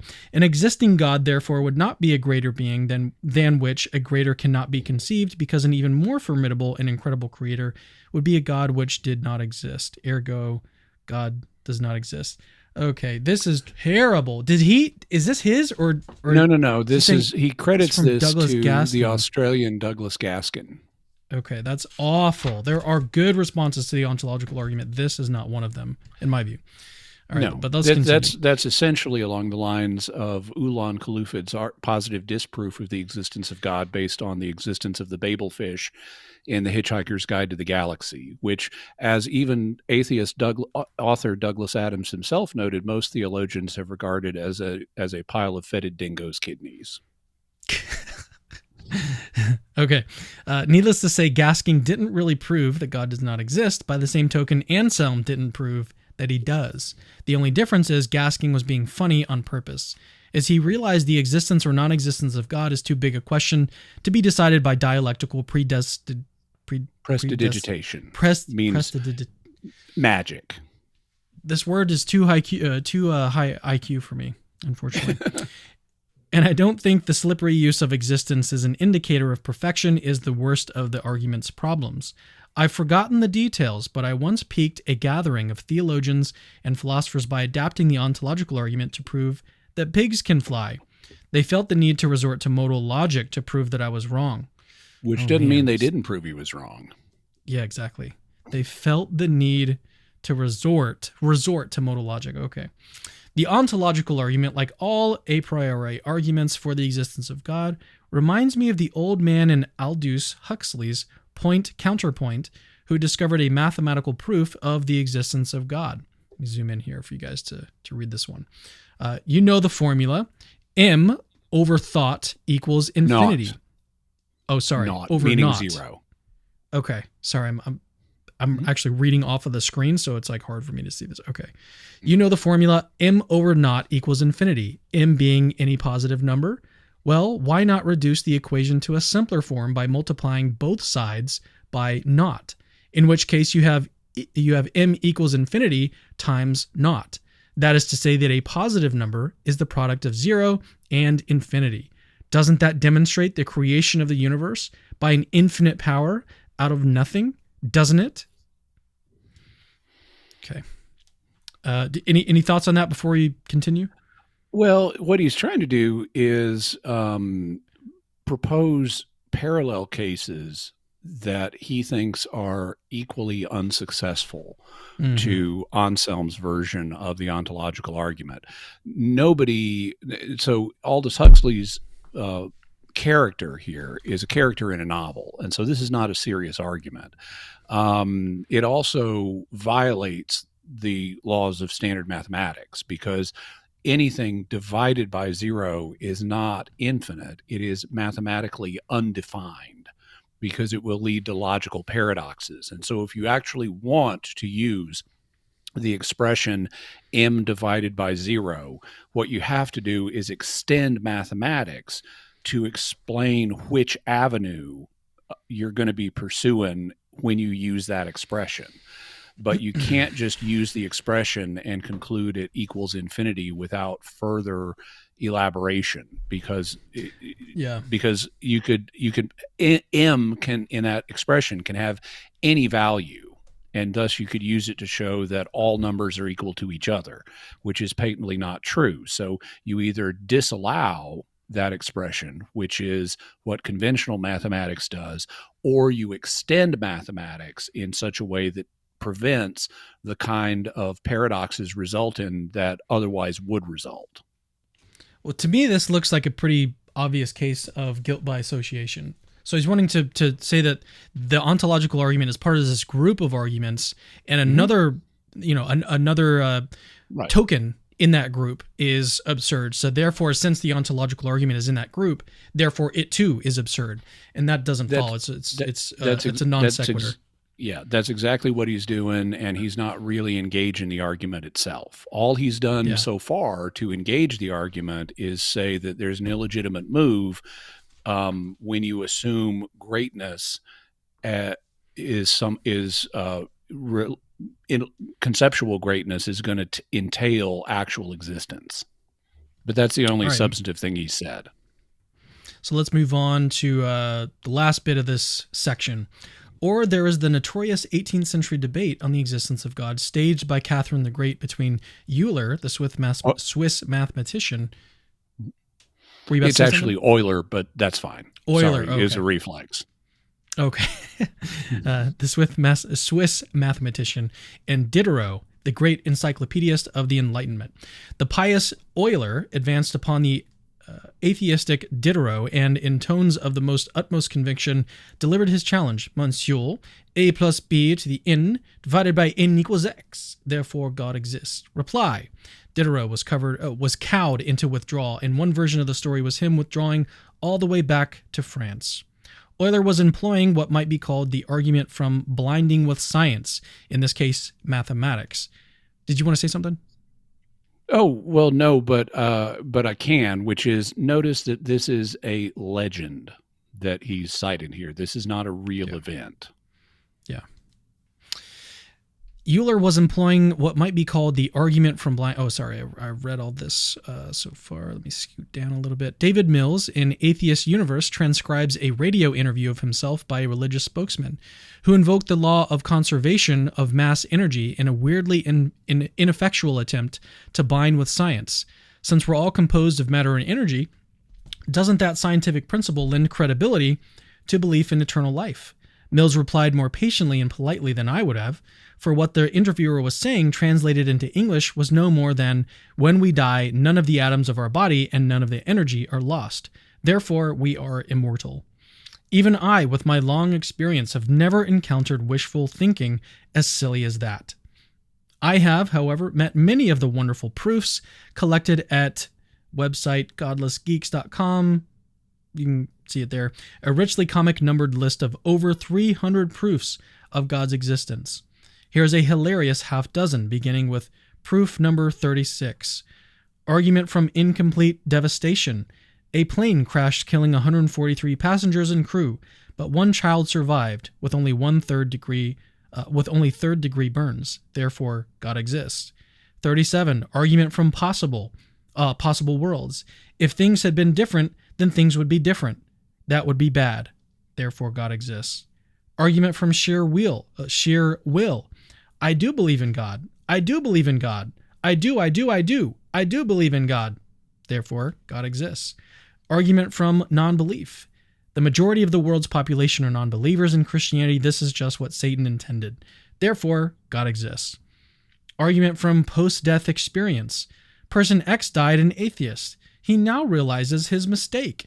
Therefore, God exists. Argument from emotional blackmail. God loves you. How could you be so heartless as to not believe in him? Therefore, God exists. And that's the end of the section. He just kind of trails off with a bunch of irrelevant parallel arguments that don't engage Anselm's ontological argument. Oh gosh. Yeah. So this section kind of fizzles out. I admit that the arguments from Godless Geeks are funny, although they're not all entirely wrong. I mean, like argument 40, the argument from post-death experience. Okay. Premise 1, person X died an atheist. Premise 2, he, person X, now realizes his mistake. Okay. So he realizes he was mistaken to die an atheist. Well, that would support the existence of God. So if you could verify the premises, the argument actually would work. So one, as the 20th century parapsychologist Gertrude Schmeidler said, you know, the survival of death hypothesis is the one hypothesis that we'll know for sure when we actually die. So if you die an atheist and you wake up in the afterlife and meet God and conclude you were wrong, you would have reason to believe in God at that point. So while they're amusing, and not practical from a this worldly point of view, they're not entirely worthless if you are not limited to just this life. Yeah. I had to get my composure. Sure. That was always in the last place you look. That was wild. I was not expecting him to go off on that tangent. I know, he just kind of disintegrates. In response to the ontological argument. I mean, what? What did that have to do with the ontological argument? Okay, so like we started this subsection. We're about to wrap up. We started this subsection kind of explaining. I mean, Jimmy, you said that you're a little bit more open to the success of the argument. I'm not really convinced that it's a successful argument. I mean, and that's the thing about natural theology and Christianity and apologetics. Like, you don't have to, as a Christian, accept that these arguments are sound. Anyone, like Jimmy, you're more skeptical of the Kalam, for example, than I am. And so you don't I'm have skeptical of certain versions of the Kalam. Okay, but I accept the Kalam. Yeah, well, the just the point is that you don't have to accept these arguments just because you're a Christian, right? And I think we should be evaluating these arguments as honestly as we can. The responses to the ontological argument that are most compelling are just not present here at all. Yeah, he didn't raise the most perfect island objection, and that's the most famous one there is. So and he also mentions Guanillo, and he's the one who raised it. So it's like, what? You mentioned the guy, but you didn't mention his argument or his response. Yeah. Weird. And just for people who may be wondering, so the objection is, so imagine the most perfect island. You know, it's got everything you want in an island. The tropical climate is awesome. It's got a resort on it. The resort is awesome. It's the best island ever. Does it exist in reality? Well, okay, if it doesn't exist in reality, then it's not as perfect as if it really did exist in reality. Therefore, the most perfect island must exist. And it doesn't. And so consequently, Ganillo would say your argument, Anselm, doesn't work. And so that's, like a key objection that's been there right from the beginning. And Dawkins doesn't even go into that. Yeah. It's really weird. That one I'm not too convinced by, because in that case it just seems obvious that a most perfect island is not possible. Whereas when you're thinking about God's existence, that does seem like a compossible set of attributes that you could put together. But with an island, you could always add one more palm tree. You could always add one more swimming pool. You could always add one more beautiful beach. And so you can't really there's no maximum there. Whereas in the case of God, you can set a maximum on these attributes, and then you can ask the question: are they all compossible with each other? And lots of ink has been spilled on that question. But that's not really an objection that I take too seriously. Mhm. Yeah, I don't either for the reason that you mentioned, or because if you load up the island with good making qualities, it's going to become indistinguishable from God. Or eventually, like it could be that you come up with you add so much stuff that eventually just becomes like not that great of an island. But then the other question would be, would the greatest island need to exist necessarily? And I don't know if that's true. But that's not really the most serious objection to the argument, though it is one that I think you ought to sort of work through as you're thinking about this argument. But the one that's like got me where I'm basically very skeptical of the argument these days is what's called the reverse modal ontological argument. So the modal ontological argument, as I was mentioned earlier, kind of draws on the notion of possibility. So it's like you can kind of summarize the modal version of the argument like this, and Dawkins doesn't include this, which is anyway. So, but this is the way that you summarize it. Premise 1: it's possible that God exists.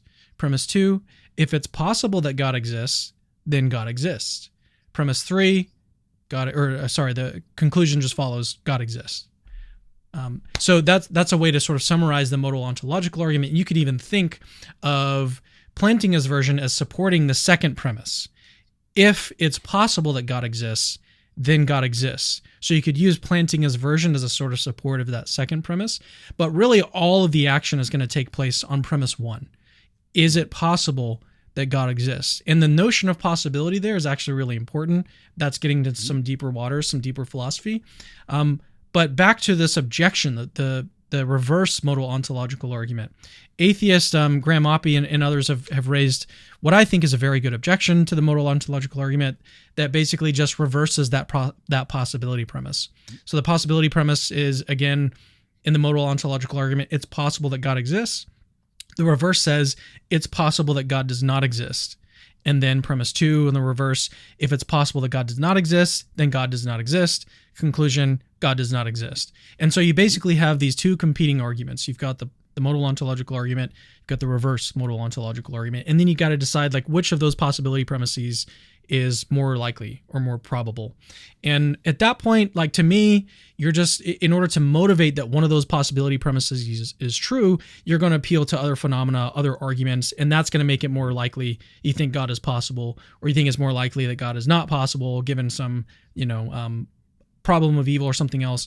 So that's why I'm not really convinced that this argument is that great of an argument or that persuasive of an argument, because I think ultimately what you're going to do is then appeal to other arguments and just talk about those arguments instead. Like you don't have to really get the ontological argument involved here.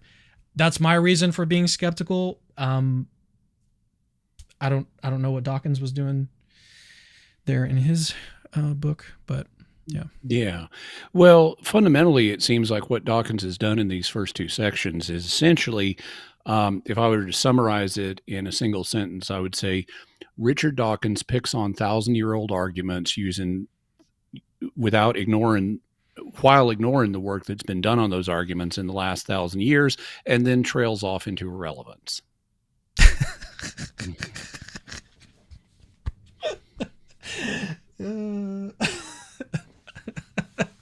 Sorry, I wasn't expecting that to make me laugh so much.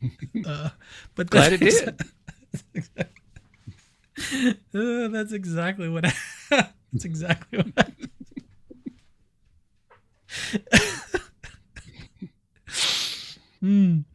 That's exactly what happened. Oof. Yeah. Okay. All right. Let's go ahead and close out the show. Oh, we should also mention that before we go, we need to remind folks about we do need your support. Like we said, we are 3/4 of the way to our overall goal. A little bit more than 3/4 of the way to our goal.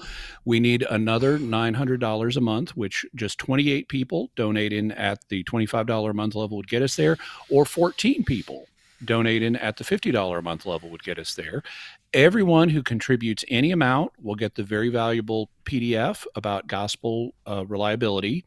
If you're able to give at the $25 a month level, you get Pat Flynn's book, The Best Argument for God, which has gotten loads and loads of praise. And if you're able to give at the $50 a month level, you'll also, in addition to the book and the PDF, you'll also get the Shroud of Turin statue of Jesus, which is, it's I want to say it's bronze, but Cameron, made of real steel, real bronze. Yeah. Steel and bronze. And so it's going to be steel on the inside, bronze on the outside. And these are a unique item. They are not available elsewhere. They're a great devotional item. So if you have a devotion to the Shroud of Turin, this is a great way to express that. And we just need to hear from you today. You can go to patreon.com/Capturing Christianity. You can also go to DonorBox, and those addresses are down in the description below. So please, if you see value in what Capturing Christianity is doing, please do support it and help it continue to grow and thrive. Cameron has lots of plans. He shared some of those with me, and they sound really exciting. So if you want to see the channel continue to grow and flourish and continue the valuable work that it's doing, which is not what you find on every apologetics channel, to be frank, then please do help us out and help us continue. Thank you so much, and God bless you. Thank you guys so much. Okay, let's maybe talk, because we only got through chapter 3, the first 2 subsections. So what are our plans to finish this out? I'm happy to do it on my channel. Mm-hmm. We can do some of it on your channel. Maybe we can discuss this after the fact, but I would like to get through some more of this. So sure. And audience. So another thing I wanted to mention to the audience is, let me know, guys, if you enjoyed this, if you'd like us to see us sort of tag team and look at other books. I'd love to do more of this. I think this was a lot of fun. Yeah, this was just so folks will be aware of kind of the headspace we were in for this. You had proposed, Cameron, that we do dialogues, perhaps alternating them between your channel and mine, where we read through this book or other books. I proposed we call it the Atheist Book Club. And I actually, given the way this one worked today, you could also call it Atheist Bedtime Stories. But either the Atheist Book Club or Atheist Bedtime Stories, I think both of those would be great. And so, yeah, if folks would like to see us do more of this, by all means, let us know. Yep, and we'll try to schedule these as often as our schedules allow. But thank you guys so much for tuning in. This was a lot more fun than I was anticipating, and hopefully you got something out of this. I mean, kind of like we said at the beginning of this, like the Richard Dawkins book is not really the definitive last word on the existence of God, but it is nevertheless important. It's a bestseller, so I think it is important to kind of get through it, work through it, and share some thoughts on it. It's influenced a lot of people and convinced a lot of people of atheism, so it's worth talking about. Yeah. Oh, one thing I wanted to mention that I don't know why I haven't mentioned this yet is that there are some newer resources I wanted to highlight for you guys. I mean, the book that we're giving away for this fundraiser is also probably really an important contribution to this, but there were some other resources that I wanted to highlight for you guys. Let me put myself full screen so you can see. So this one is called Natural Theology. The Blackwell Companion to Natural Theology, which was edited by William Lane Craig and J.P. Moreland.